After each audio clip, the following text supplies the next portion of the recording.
Pluto, inflation from Beach Picnic 1939. Hi everybody. I'm actually male. Just using Google Translator as a voice, and it happens to have this nice woman voice. I actually like listening to my writing in that voice. I'm in a situation in which I'm kind of struggling to find time to produce content. Using a voice reading text and displaying some images seemed like a quick way to produce something. I've seen other YouTube videos doing something similar, and while maybe not the ideal thing, it's something. Anyway, let's get into topic. I think it is fun to share what we felt as kids about certain inflation scenes when we first saw them on TV, cinema, an advertisement, etc. This scene is peculiar as being very likely the first one I initially didn't like. Back in the days in which I was still in kindergarten. Not sure if 4 or 5 years old. It must have been between 1990 and 1992 when I saw it. I remember seeing several inflation scenes prior to this one, though I'm not quite sure exactly which ones. One of them I think being the Donald Duck inflation from the Moving Day cartoon, in which he stars alongside Goofy and Mickey. Which was kind of interesting, but don't remember being specifically that annoyed by it. Now back to Pluto. Pluto is a character I was very proud of back in those days. This dog had some very noble moments. He was very loyal to Mickey, sometimes very heroic and liked to help those in need. For example, in one cartoon he found a little cute red bird that was frustrated because he couldn't fly. And Pluto kept trying to help him after failing multiple times, until they succeeded. What a nice fella. I also like the cartoons in which Pluto had a little angel and devil trying to convince him of taking different actions. The one cartoon that is coming to mind now is one in which Mickey adopts a cute little cat, and the devil tries to convince Pluto that this little guy will replace him, and that he should get rid of him. After some back and forth, the angel ends up convincing Pluto of rescuing the cat from a dangerous situation. I liked this one because Pluto is struggling to make decisions, but ultimately decides to do the right thing. I was proud of him, and not sure about back then, but nowadays I have a tendency to drop a small tear when seeing that ending.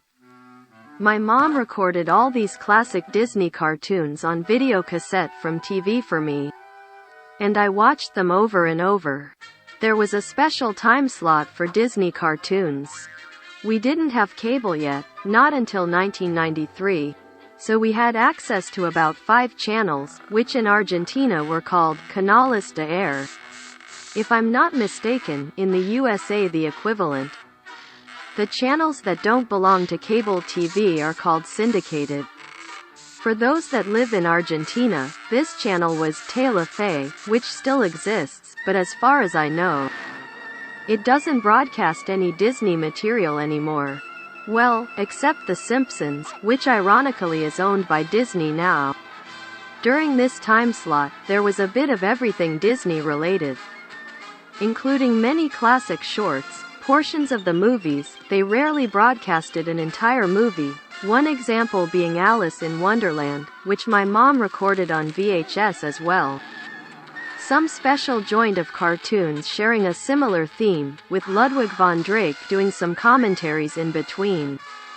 And there was a time for the Disney afternoon cartoons. Not sure if that was a different day or time. Never got to see anything newer than Tailspin. But that might have had something to do with us getting cable, so I would spend a lot of time watching the cartoon cable channels, which back then with our cable service were 2. Cartoon Network and a local one called The Big Channel. So during my whole childhood I don't remember ever having seen one single scene of Darkwing Duck, Goof Troop or Bonkers, though I was aware of the existence of Darkwing Duck, the design of Bonkers, and some portions and advertisements of the Goofy movie. The Disney afternoon cartoon show that filled a lot of the tape space was Chip and Dale Rescue Rangers. I still have these VHS cassettes. So all these cartoons have the channel logo at the top right corner, which kind of gives them some unique and personal appeal. And luckily I have the device to transfer the tapes to the computer. Maybe someday I will use actual footage from the tapes. But for the moment I think I will resource to this faster pasting images method. I even have the 1990 anti-drug special, All Stars to the Rescue, the one featuring characters from several franchises popular at the time, including Michelangelo, the Donald nephews, Bugs and Daffy, among many others, in Latin American Spanish. Now back to the beach picnic cartoon. I saw it after all these other cartoons that made me so proud of Pluto. As the title suggests, though I had no idea of the cartoon title back then, this takes place on a beach. It features both Donald Duck and Pluto. Later I learned that it's actually a Donald Duck cartoon with Pluto as sort of the co-star. The character and title card is not seen in the tape I have. Anyways, Donald has a funny-looking horse-shaped pool toy. One of those that seem to be more common in some vintage years, as I think in my whole life I have not seen much, if any, of these pool toys, but seem to be featured in several cartoons and ads from those years. These horses have no legs, but you are supposed to ride them floating on the water. They look pretty cool. I don't know why you don't see them that often since years afterwards.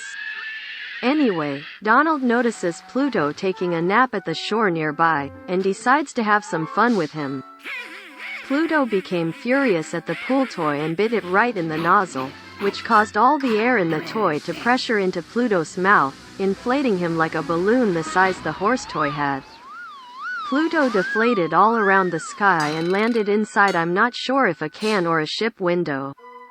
I screamed very loudly.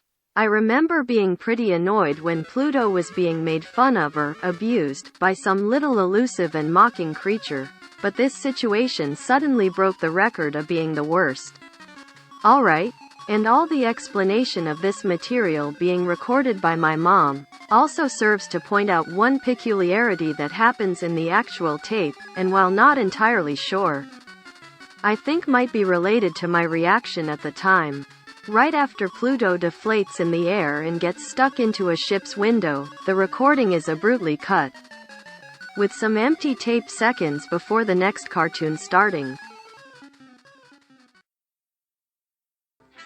Putting aside what I felt back then, regarding what I think about it nowadays, well, now I like it. I kind of feel guilty of so openly enjoying it. Feel a bit as a little betrayal to Pluto. Guess that little kid is still inside me. Sometimes I would kind of prefer some hot babe making fun of me for suffering with my dog hero being blowbacked by the pool toy. Conclusion. The inflation itself is quite short, but with a long-lasting effect. Probably the context improves it, with individual body parts having its own sub-inflation. And this taking place after some intense anger from the dog. You can't go wrong with this one.